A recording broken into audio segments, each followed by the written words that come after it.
샬롬 샬롬 샬롬 샬롬 샬롬. 하나님 사랑합니다. 여러분 주 안에서 사랑합니다. 사사기 16장 말씀이죠. 1절부터 마지막 절 31절까지. 여러분들 구신력과 원신력에 대해서 혹시 알고 계십니까? 오늘 본문 그 말씀으로 시작을 합니다. 구신력이라는 말과 원신력이라는 말, 이것은 물리학적인 용어죠. 그 뜻을 먼저 한번 생각해 봅니다. 구신력이란 물건을 줄에 매달아 돌릴 때 물건이 날아가지 않도록 자신에게 당기는 힘을 말합니다. 좀 더 전문적으로 말하면 줄에 매단 줄을 원 운동 막 이렇게 돌릴 때 추가 달아나지 못하도록 원 궤도의 중심 방향으로 잡아 당겨지는, 당겨지는 힘을 말합니다. 여러분 한번 돌려보세요. 이렇게 쭉 잡아 당겨지는 느낌 아마 어렸을 적에 그런 것들 해보셨죠? 기억이 납니다. 오늘 구신력과 원신력이라는 말로 설교를 시작하는 이유는 오늘 본문을 살펴보시면 알 수가 있어요. 원신력, 멀어지는 삼손입니다. 지난 설교를 통해서 삼손의 아킬레스건, 즉 삼손의 치명적인 약점에 대해서 말씀을 드렸어요. 삼손의 아킬레스건은 정욕의 문제였어요. 블레셋의 도시인 딥나로가 산 여인을 보고 결국은 사랑에 빠져서 결혼하겠다고 억지를 부렸다가 큰 어려움을 겪게 된 그런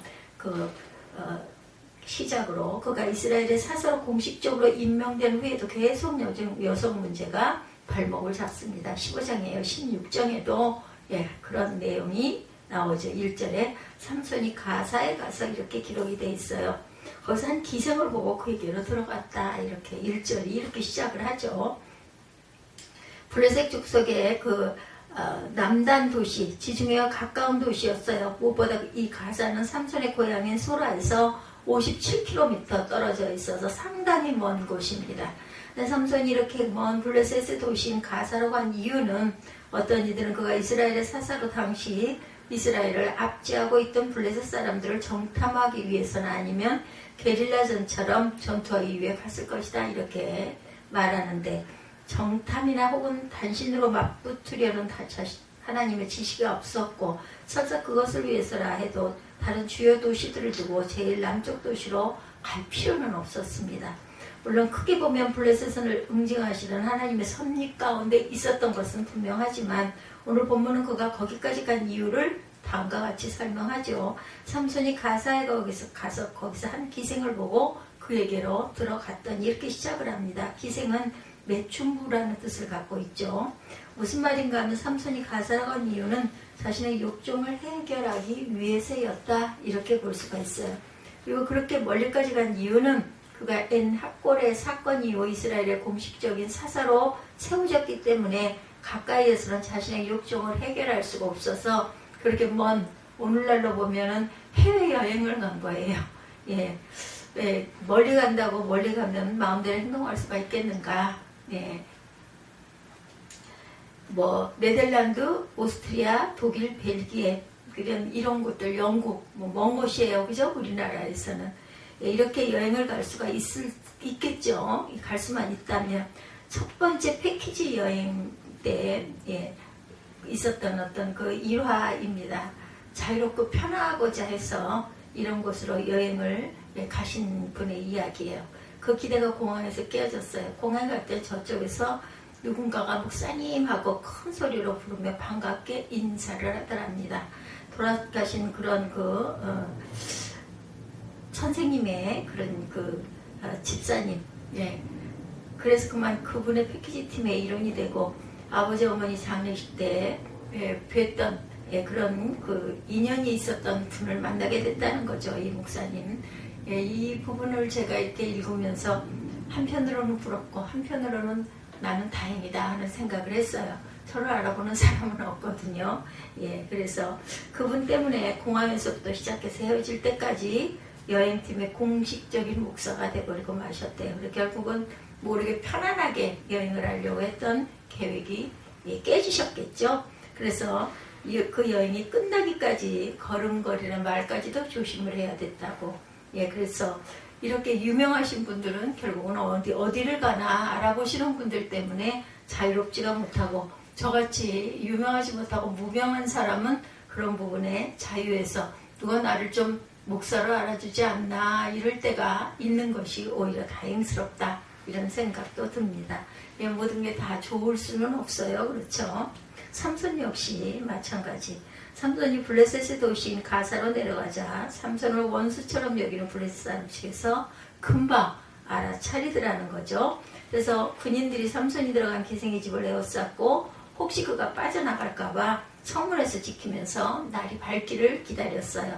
그러나 그들의 기대와는 달리 삼손은 기생의 집에서 새벽까지 보내지 않고 밤중에 일어나 안전하게 밖으로 피신을 했고 그냥 피신한 것이 아니라 성문짝들과 두 문설주와 문빗장을 빼어가지고 그것을 모두 어깨에 메고 헤브론 앞산 꼭대기로 갔다. 3절에 보면 이렇게 설명이 되어 있어요. 삼손이 밤중까지 누워있다가 그 밤중에 일어나 성문짝들과 두 문설주와 문빗장을 빼어가지고 그것을 모두 어깨에 메고 헤브론 앞산 꼭대기로 가니라. 이후에 삼손이 소랫골짜기에 들릴라라 이름하는 여인을 또한 사랑하죠. 블레셋 사람의 방백들이 그 여인에게로 올라가서 그에게 이르되 삼손을 꿰어 무엇으로 말미암아 그 큰 힘이 생기는지 우리가 어떻게 하면 능히 그를 결박하여 굴복하게 할 수 있을지를 알아보라. 그리하면 우리가 각각 은 1000개씩을 내게 주리라. 삼손의 그 힘이 과연 어디서 나오는가, 이것이 그들에게는 미스테리였던 거죠. 문의 빗장, 철이나 강한 나무로 만들었을 것인데 이런 것들을 쑥 뽑아가지고 어깨에 메고 헤브론 앞산까지 갔다라는 거 얼마나 기운이 세면.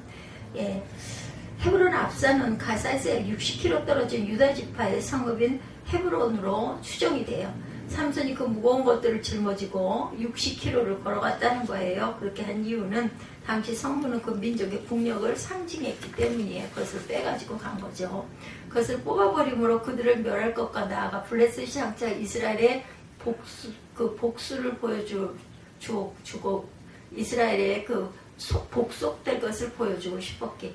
너희 나라는 우리나라에 이제는 이렇게 무릎을 꿇을 것이다. 이것을 증거하고 싶어서라는 거죠.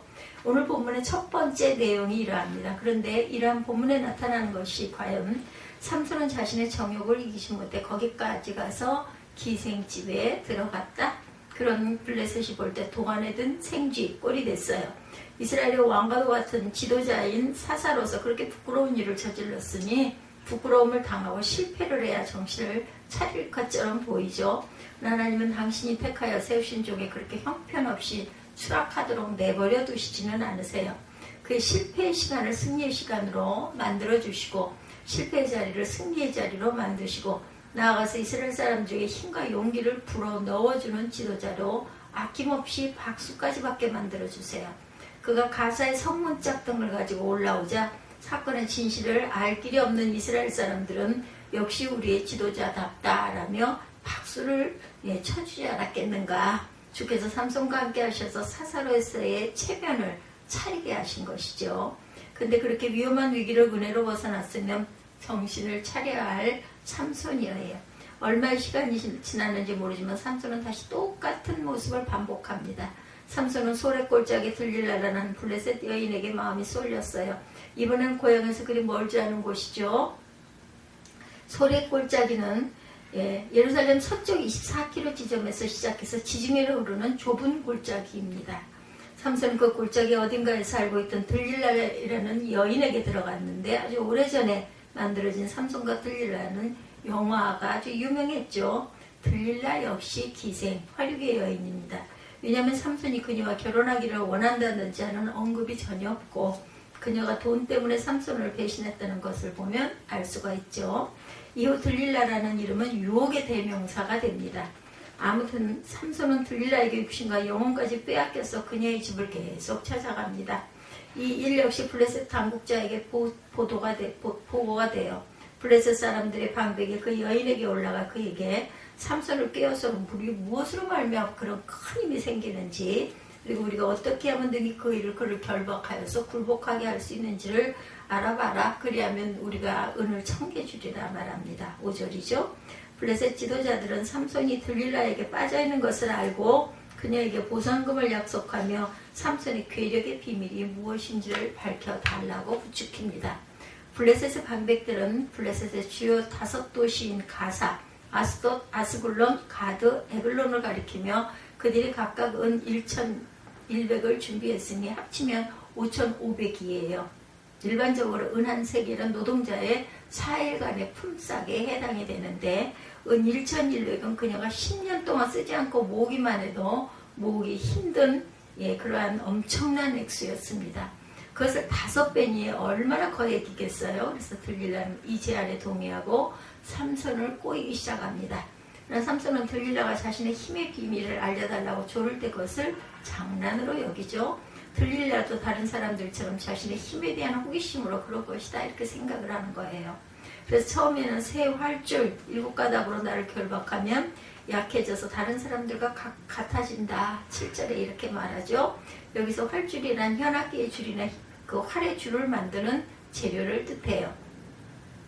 가늘지 말 단단한 활줄 7가닥으로 자신을 무력화하게 만들 수 있다. 힘이 하나도 없도록 결박할 수 있다는 거죠. 들릴라는 그 말을 믿고 블레셋 군인들을 자신의 방에 숨긴 후 활줄 7으로 삼손을 결박합니다. 그리고는 삼손이여 블레셋 사람들이 당신에게 들이닥쳤느니라고 외쳐요. 그러나 삼손은 그 줄을 쉽게 끊어버렸고 결국은 여인은 자신이 속은 것을 알게 됩니다. 그 다음에도 들릴라가 졸라들자 쓰지 아니한 새 밧줄로 나를 결박하면 내가 약해져서 다른 사람들과 같으리라. 11절에 또 다시 반복이 되죠. 그것을 믿은 들릴라가 그때도 블레셋 군인들을 방에 숨겨놓고 새 밧줄로 삼손을 결박한 후 고향으로 고함을 지르죠. 그 역시 아무 소용이 없었어요. 은 5,500의 유혹이 얼마나 강했든지 들릴라는 계속해서 반복을 합니다. 계속 삼손을 조르죠. 13절에 그대가 만일 나의 머리털 7가닥을 배틀의 날실에 섞어 짜면 되리라고 말이죠. 해보았으나 역시 소용이 없었어요. 말씀드린 대로 삼손은 들릴라와 재미있는 놀이를 한 것에 불과한 거죠. 16절에 보면 들릴라는 당신의 마음이 되겠지 아니하면 당신이 어찌 나를 사랑한다 하느냐 또다시 투정을 부리죠. 당신이 이로써 3번이나 나를 희롱하고 당신의 큰 힘이 무엇으로 말미암아 생기는지를 내게 말하지 아니하였도다 말하면서 날마다 재촉하고 조르면서 삼손을 괴롭히죠. 여인이 졸라대는 것 때문에 죽을 지경입니다. 16절에 보면 그러다 결국 삼손은 자신의 비밀을 말하고 말죠. 내 머리 위에 삭도를 대지 아니하였나니 이는 내가 모태에서부터 나 신인이 되었습니다. 만일 내 머리가 밀리면 내 힘이 내게서 떠나고 나는 약해져서 다른 사람과 같으리라. 들릴라는 이번에는 진심이라는 것을 알았어요. 그래서 블레셋 지도자들에게 이번에 믿을만하니 내가 줄 돈을 가지고 오시오. 그리고 방에 매복하시오. 라고 알려줍니다. 들릴라가 삼손에게 자기 무릎을 괴고 자기 한 후에 그의 머리털 7가닥을 밀고 괴롭혀보니 그의 힘이 없어진 것을 알게 되죠. 그리고 그의 머리를 잘라내고 소리를 지릅니다. 삼손이여 블레셋 사람이 당신에게 들이닥쳤느니라. 잠을 깬 삼손이 전처럼 거뜬히 처리할 것으로 생각하고 내가 전과 같이 나가서 몸을 떨치리라 했지만 전혀 힘을 쓸 수가 없게 되죠. 그 힘을 쓰지 못한다는 것은 힘의 문제가 아니라 하나님께서 자신을 떠났다는 의미였지만 삼손은 야훼께서 이미 자기를 떠나신 줄을 깨달지 못하더라. 20절에 보면 이렇게 증거되어 있어요. 성경학자들은 이 장면을 구약성경 가장 슬픈 장면이다 라고 말합니다. 이와 비슷한 구절이 민수기 14장에 나오죠. 모세는 여호수아와 갈렙의 성탐 보고보다는 믿음 없는 10명의 성탐 보고를 택하면서 야훼를 거역하면서 불신의 행동을 보인 이스라엘 백성들에게 야훼께서 너희 중에 계시지 아니하니 올라가지 말라 너희 대적 앞에서 패할까 하노라. 42절에 보면 민수기 14장 42절에 이런 말이 나와요. 백성들이 모두 다 크게 슬퍼합니다. 39절에 보면 14장 39절에 민수기 하나님의 사람, 하나님의 백성의 가장 슬픈 것은 하나님이 떠나시는 일이죠. 나실인의 상징인 머리털을 깎인 삼손은 자격을 상실했고 하나님의 권능도 더 이상 그에게 머물지 않고 떠나버리고 말았어요. 그런 사실도 모른 채 예전의 힘을 과시해보려고 했지만 무력화되죠. 무기력해집니다. 사랑했던 여인으로부터 철저한 배신을 당했어요. 대적들의 능욕거리로 전락한 자신입니다. 블레셋 사람들에게 붙잡힌 삼손은 두 눈이 뽑혀요. 이것은 대적의 주요 인물들이 더 이상 영향력을 미치지 못하게 하는 전형적인 고대 국가의 방법이죠. 그렇게 두 눈이 뽑힌 삼손은 가사로 끌려가 감옥 생활을 하면서 원수들을 위해 맷돌의 곡식을 가는 중노동을 하게 돼요. 16장 18절에서 21절까지의 내용입니다. 들릴라가 삼손이 진심을 다 알려주므로 사람들을 보내어 블레셋 사람들의 방백들을 불러 이르되 삼손이 내게 진심을 알려주었으니 이제 한 번만 올라오라 하나 블레셋 방백들이 손에 은을 가지고 그 여인에게로 올라오니라. 들릴라가 삼손에게 자기 무릎을 베고 자기하고 사람을 불러 그의 머리털 7가닥을 밀고 괴롭게 하여 본즉 힘이 없어졌더라. 들릴라가 이르되 삼손이 블레셋 사람이 당신에게 들이닥쳤느니라 하니 삼손이 잠을 깨며 이르기를 내가 전과 같이 나가 몸을 떨치리라 하였으나 여호와께서 이미 자기를 떠나신 줄을 깨닫지 못하였더라.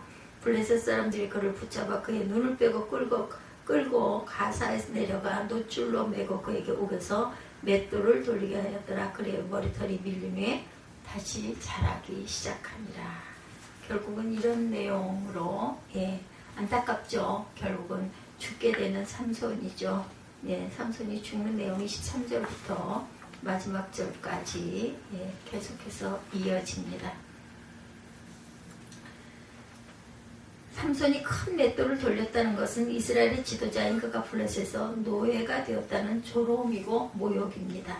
여기까지가 오늘 본문의 두 번째 내용이에요. 너무나 안타깝죠? 삼손은 자꾸만 하나님으로부터 나신의 거룩한 삶으로부터 그리고 이스라엘을 구할 자인 사사라는 사명으로부터 멀어져 갑니다. 해서는 안 될 일만 골라 하는 것 같죠? 이러한 그의 모습은 원심력을 가진 물체처럼 끊임없이 중심에서 멀어지려고만 하는 거죠. 그런 반면에 하나님은 어떻게 하세요? 끌어당기시는 하나님 구심력입니다. 오늘 제목이 원심력과 구심력이죠. 삼손은 하나님께 신실하지 않았어요. 나실인으로 거룩하지도 못했습니다. 사명에 충실하지도 않았어요. 그것으로 끝이 아니었죠. 머리카락은 자라기 마련이에요. 22절에 보면 머리를 민 나실인에게 머리카락이 다시 자라는 것은 나실인의 갱신을 의미합니다.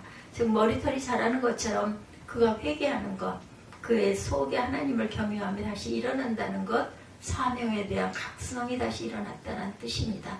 그러던 중 블레셋 사람들의 신인 다곤에게 바치는 제사가 시행이 되죠. 13절에 그 제사는 블레셋 사람들의 공적인 삼손을 삼손을 붙잡았기 때문이다. 23절에 보면 그렇게 증거해요. 블레셋 사람들의 방백이 이르되 우리의 신인 우리 원수 삼손을 우리 손에 넘겨주었다고 모여 그들의 신 다곤에게 큰 제사를 드리고 즐거워하고 백성도 삼손을 보았으므로 이르되 우리의 땅을 망쳐놓고 우리의 많은 사람을 죽이는 원수를 우리의 신인 우리 손에 넘겨주었다고 자신들의 신을 찬양하며 그들의 마음이 즐거울 때 이르되 삼손을 불러다가 우리를 위하여 제주를 부리게 하자 하고 옥에서 삼손을 불러내어 삼손이 그들을 위하여 제주를 부리니라. 그들이 삼손을 두 기둥 사이에 세웠더니 삼손이 자기 손을 붙든 소년에게 이르되 나에게 이 집을 버틴 기둥을 찾아 그것을 의지하게 하라 하니라. 그 집에는 남녀가 가득하니 블레셋 모든 방백들도 거기에 있고 지붕에 있는 남녀도 3,000명가량이라. 삼손이 제주 부리는 것을 보더라. 삼손이 여호와께 부르짖으리되 주여 왜요 구하옵나니 나를 생각하옵소서. 하나님이여 구하옵나니 이번만 나를 강하게 하사 나의 두 눈을 뺀 블레셋 사람들에게 원수를 단번에 갚게 하소서 하고 삼손이 집을 버틴 두 기둥 가운데 하나는 왼손으로 하나 오른손으로 껴 의지하고 삼손이 이르되 블레셋 사람과 함께 죽기를 원하노라 하고 힘을 다하여 몸을 굽히매 그 집이 곧 무너져 그 안에 있는 모든 방백과 온 백성에게 덮이니 삼손이 죽을 때 죽인 자가 살았을 때 죽인 자보다 더욱 많았더라. 그의 형제와 아버지가 온 집이 다 내려가 그의 시체를 가지고 올라가 소라와 에스비올 사이 그의 아버지 마노아의 장지에 장사하니라. 삼손이 이스라엘 사사로 20년 동안 지냈더라. 31절에 슬픈 이야기로 끝이 납니다. 오늘 본문의 마지막 내용, 첫 번째 내용은 삼손이 끊임없이 하나님으로부터 멀어지려 했다라는 것. 두 번째 내용은 그 결과 삼손은 가장 비참한 신세가 되었다라는 것. 세 번째는 그의 삼손을 하나님께서 사용하셨다라는 것. 어떻게 사용하셨어요? 달아나려고 그를 계속 당신께로 당기시고 당기셔서 원래의 목적을 이루시죠. 결국 달아나려는 삼손의 힘보다 당기시는 하나님의 힘이 더 강한 것은 당연합니다. 그를 모태로부터 택하시고 이스라엘을 부활자로 세우신 하나님의 계획은 성취되죠. 예, 부식력 하나님의 힘입니다. 여러분이 보시는 바와 같이 서론 부분에서 우리가 함께 읽은 것처럼 중심에서 끌어당기는 힘이 부식력이고 밖으로 달아나려는 것이 원심력이라고 말했어요. 삼손이 보여주는 신앙생활의 부식력과 원심력은 과연 무엇일까? 하나님의 백성들이 자꾸만 하나님으로부터 멀어지려 하는 것, 예배로부터 말씀으로부터 기도부터 멀어지려는 것이 신앙생활의 원심력이죠.